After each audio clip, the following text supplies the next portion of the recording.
Pop quiz.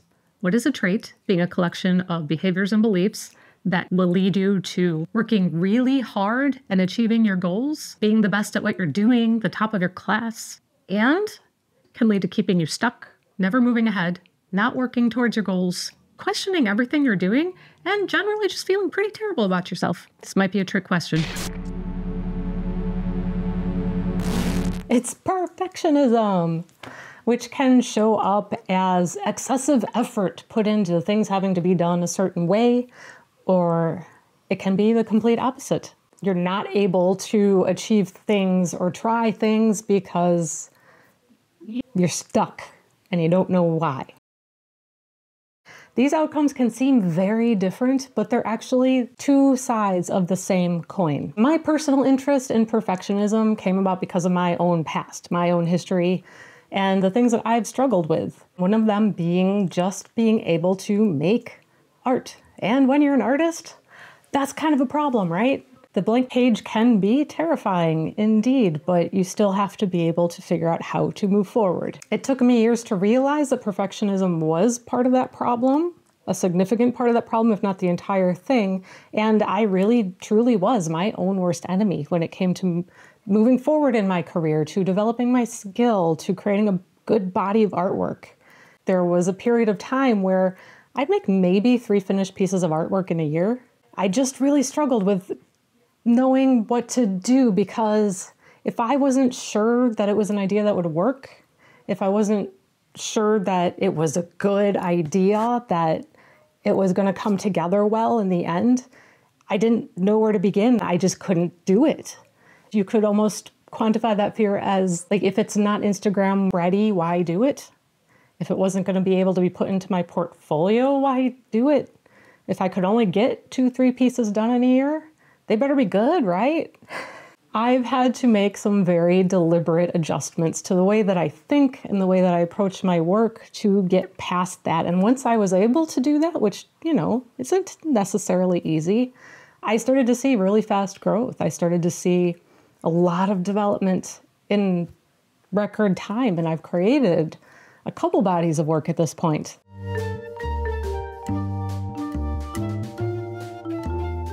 I've had to make... First, we're going to talk about some of the different types and presentations of perfectionism and how it actually hurts us. So what really is it? Perfectionism is primarily thought of as being the over-application of high standards to excellence.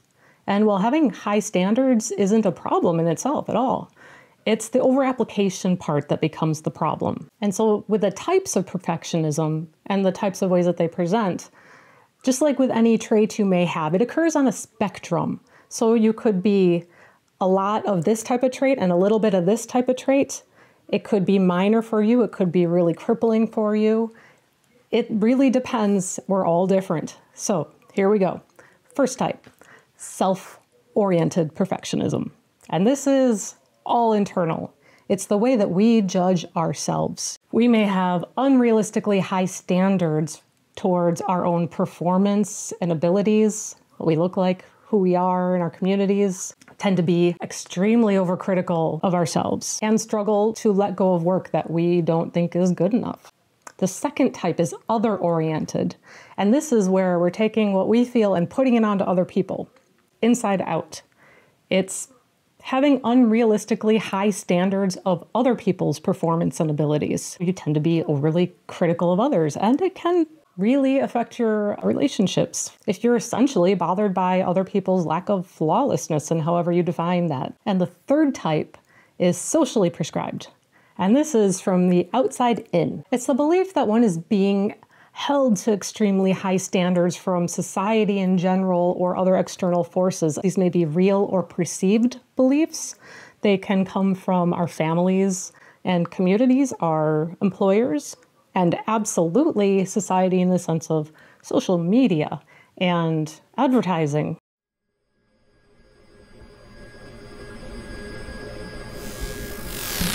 What were the important things to you when you were in high school?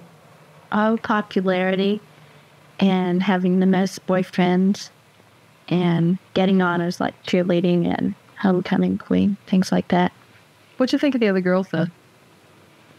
Well, it was more competitive.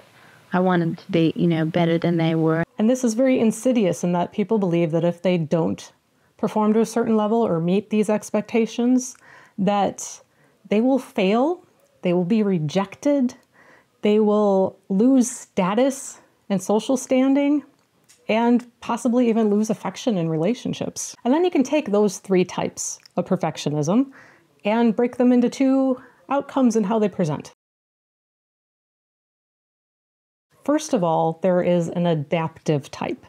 This is most likely to be the first type, the self-oriented type of perfectionism.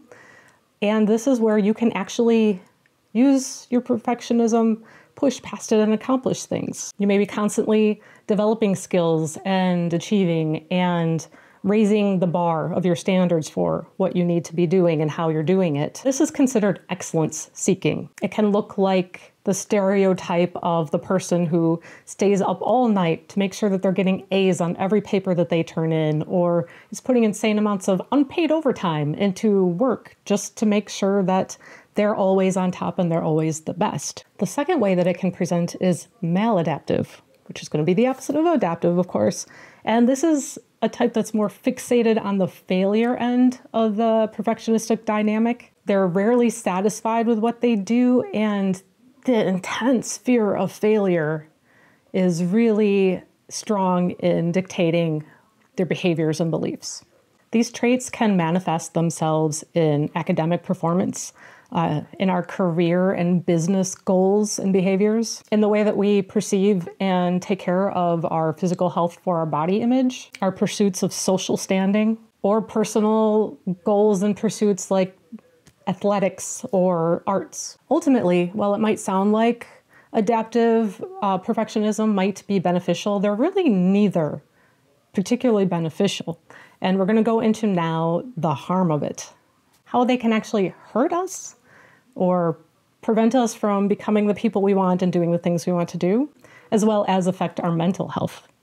And while the maladaptive side probably presents with a lot more of these types of characteristics, it can go either way. Like I said, this all happens on spectrums. This is a pretty long list. First, procrastination, avoiding starting things if you don't know exactly that it's going to be right, that it's going to be perfect, and getting caught up in the minor details and not getting something done because of that. Avoiding risk, anything that doesn't have a guaranteed successful outcome. You're living in the comfort zone, and this hurts your growth and creativity. And it typically ends up in the avoidance of seeking or accepting opportunities. Fear of rejection, internalizing criticisms or feedback as personal assaults, poor self-esteem. When we tie our self-worth into our achievements, this can lead to shame and self-criticism and self-sabotage and imposter syndrome.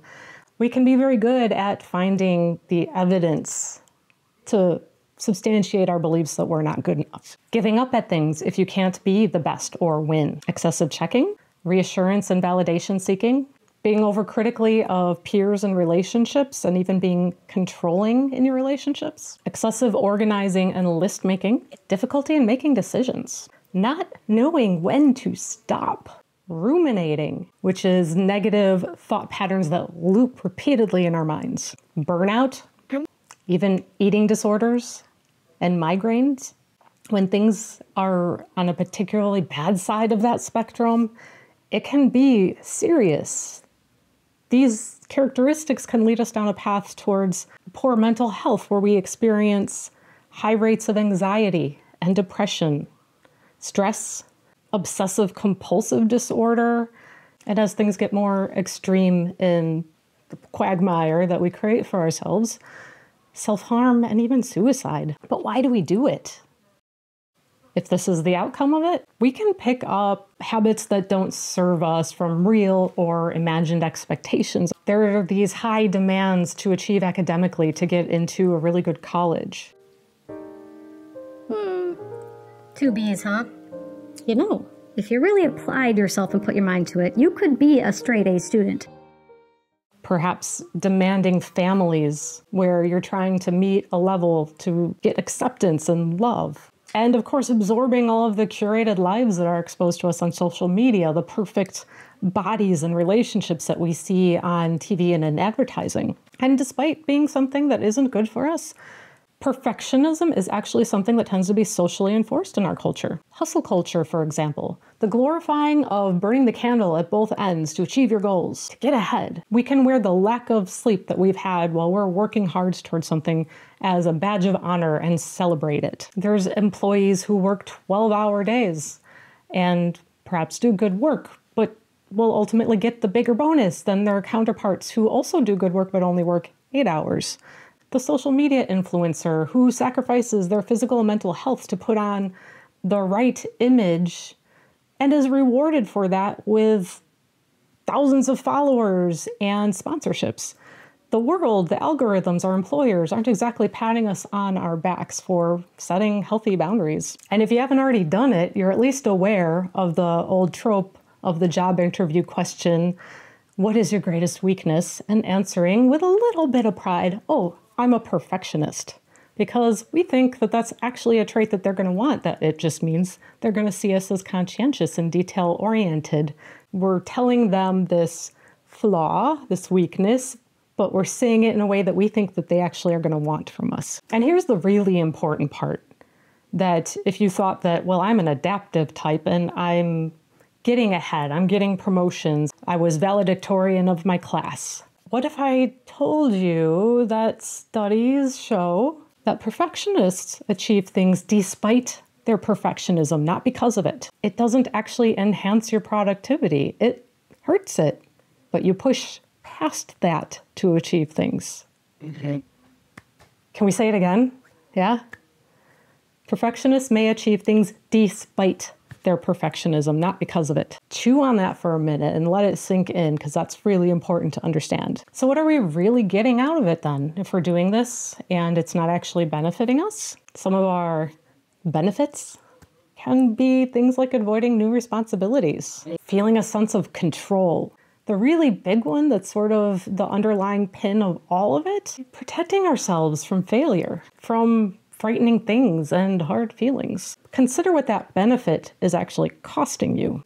Is your mental health being affected negatively by what you're doing? Do you have high levels of anxiety and burnout and depression and poor self-image? If you're able to strive and be successful, is it costing you healthy relationships, a healthy body, a healthy life balance? If your perfectionism is of the protective manifestation, the maladaptive type, where you hide from doing things that you are fearful of on some level, it's costing you opportunities. It's costing you productivity and personal growth. You have stretches of stagnant time where you aren't reaching your goals. It's not helping anything. None of these are good things. There was not too long ago where I was teaching art to kids. I was teaching a painting class for kids about 9 to 11 years old. And one of the things that really struck me that made me very sad was that a lot of the kids would have a thing that they would want to paint or draw, but then they would ultimately say, no, I'm not going to do that. It's too hard. And I'd say, why don't you at least try it? No, it won't be good. And I did my best to counter that with, well, how do you get good? You have to do something to learn from it. You have to practice, right? If you want to learn something and be good at it. But so many of them, I couldn't get to push past that staggering fear of doing something that wasn't going to turn out well when they just knew it ahead of time. They believed it ahead of time. That was very tough to see, yet I could also recognize it in where I've been in the past. So just right there, you can see how it can stop you from growing. Now that I've covered what perfectionism is and the types, the presentations, and how it harms us, in my next video, I'm going to get into how we can maybe get past this. I've got a lot of ideas for the things that we can do and work on and how to do it in a way that maybe can be fun even, to make things easier for ourselves and, you know, lighten up and get some things done in a productive way. But in the meanwhile, I hope that you'll like this video if you found it helpful, and hit the subscribe and notification button so that you do see that new video on how to get past your perfectionistic tendencies coming up once it is posted. So take care, everybody, and I will see you then.